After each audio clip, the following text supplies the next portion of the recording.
నమస్కారం సార్. నా పేరు యాట సత్యేంద్ర ప్రసాద్ సార్, హర్ష సాయి గారు.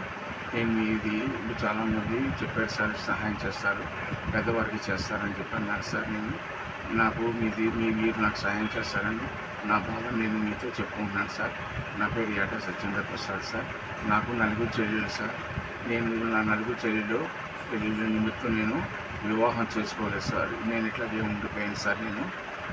నాకు తల్లిదండ్రులు లేదు సార్, చనిపోయారు సార్. నా నలుగురు చెల్లెలకి పెళ్ళిళ్ళు చేయటం వల్ల నేను ఇట్లాగే ఉండిపోయాను సార్. నాకు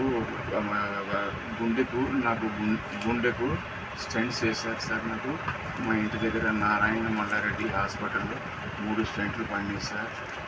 అక్కడి నుంచి కూడా దాని తర్వాత కూడా హాస్పిటల్ నుంచి వస్తుంటే నాకు ఆటో నేను రోడ్డు దాటి వస్తుంటే ఆటో నాకు యాక్సిడెంట్ అయింది సార్.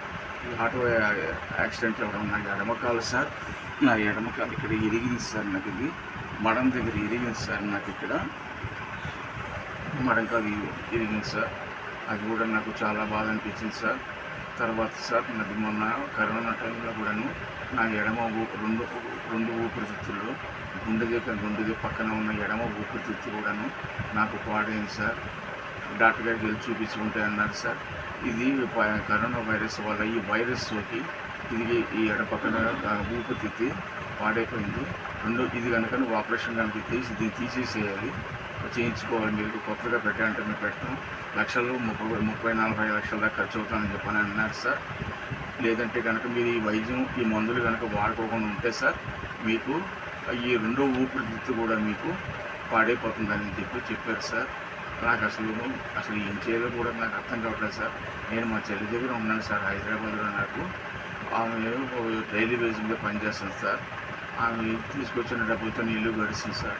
ఇందుట్లోనే మందులు కొనుక్కోవాలంటే నాకు చాలా బాధగా ఉంది సార్. నాకు మా అమ్మగారు మా నాన్నగారు నాకు ఇచ్చిన సొంత పొలము 4 ఎకరాలు 40 సెంట్లు కూడా నేను వివాహం నిమిత్తం నలుగురు చెల్లెలు వివాహం నిమిత్తం అమ్మేశాను సార్. నేను పెళ్లి చేసుకోకుండా నేను ఇలాగే ఉండిపోయాను సార్. ఎందుకంటే భార్యను పోషించాలంటే, అన్నం పెట్టాలంటే చాలా కష్టం సార్. ఇవన్నీ నా వల్ల కాదని చెప్పి నేను ఆలోచించి ఉండిపోయాను సార్. మందులు కొనుక్కోవడం కూడా నాకు చాలా కష్టంగా ఉంది సార్. తర్వాత నేను ఇంటి ఒక గదిలో ఉంటున్నాను సార్. ఒక సొంత ఇల్లు ఉంటూ లేదు సార్. ఉన్న ఆస్తులు కూడా అన్నీ పోయి, పొలం కూడా పోయింది సార్. ఈ ఒక్క గదికి 7,000 కట్టి సార్. బ్రతకడం జీవనంగా బతకడం చాలా కష్టం అవుతుంది సార్. ఏం చేయాలో ఏంటి అసలు ఏం అర్థం కావట్లేదు, అసలు అర్థం కావట్లేదు సార్. మాకు కొంచెం ఏదైనా దారి చూపించండి సార్. ఇల్లు లేదు, మాకు ఏమీ లేదు సార్. చాలామంది మీరు చాలా మంచివారు, సహాయం చేసి పెడతారని చెప్పి మాకు మీ అడ్రస్ ఇచ్చారు సార్.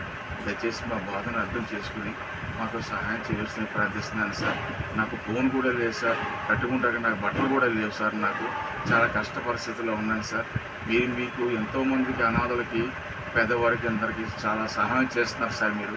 అందుట్లో నేను కూడా ఒక పేదవాడిగా నన్ను భావించి నాకు కూడా ఏదైనా సహాయం చేసి పెడతారని చెప్పి మీ కాళ్ళకు వచ్చి ప్రాధాన్యపడుతూ మిమ్మల్ని ప్రార్థిస్తున్నాను సార్. మీరు నాకు ఎక్కడికన్నా ఏదైనా నాకు దారి చూపించండి సార్. మీరు హర్ష సాయి గారు. నేను ఇవన్నీ కూడా చూశాను సార్.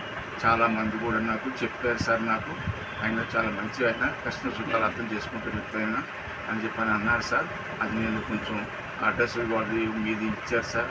మీది ఇవ్వటం వల్ల నాకు వాళ్ళు చూపించారు సార్. ఎట్లాగని మీరు చేసిన సహాయ సహకారాన్ని కూడా ఉదాహరణ చూశాను సార్. నేను చూసి మీరు సహాయం చేస్తారని నాకు ఎక్కడో ఆశగా కలిగి చేస్తాను సార్.